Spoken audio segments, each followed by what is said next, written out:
if the bard wasn't a white man from Stratford at all? What if William Shakespeare was actually a Jewish black woman? Yes, quitely outlandish theory that is all being published in a new book by historian Irene Coslet, and it's titled The Real Shakespeare. And in this, Irene argues that Amelia Bassano, a Jewish woman of North African descent, one of the first women to actually publish poetry in the early 1600s, well, she was actually the man we all refer to as Shakespeare. Some of the most beloved works of all time, some of the most famous, Macbeth, Romeo and Juliet, Hamlet. Yes, those are all actually Amelia. That's according to this new theory that's been put forward by Irene. But why exactly was Amelia's name not on the works and Shakespeare's instead? Well, that's all because of the time that this took place, the late 1500s, early 1600s.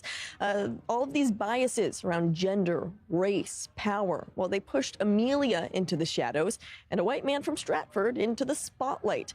If you think about the early 1600s, it's highly unlikely that a woman, let alone a Jewish woman of color such as Amelia, would be able to publish such dramatic works that Shakespeare actually wrote.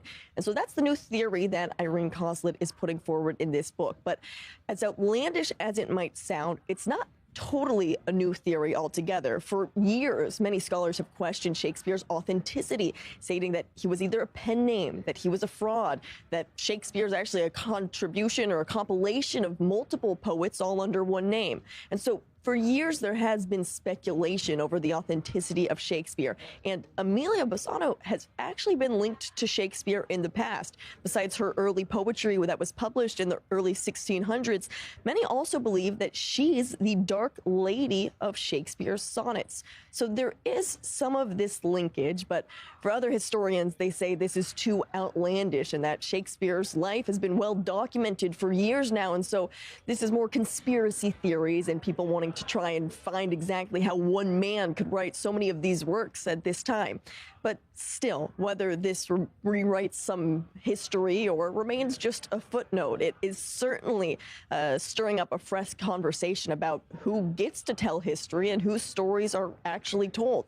And for any actual true lovers of Shakespeare out there, well, this would certainly be one of his or her biggest plot twists if true.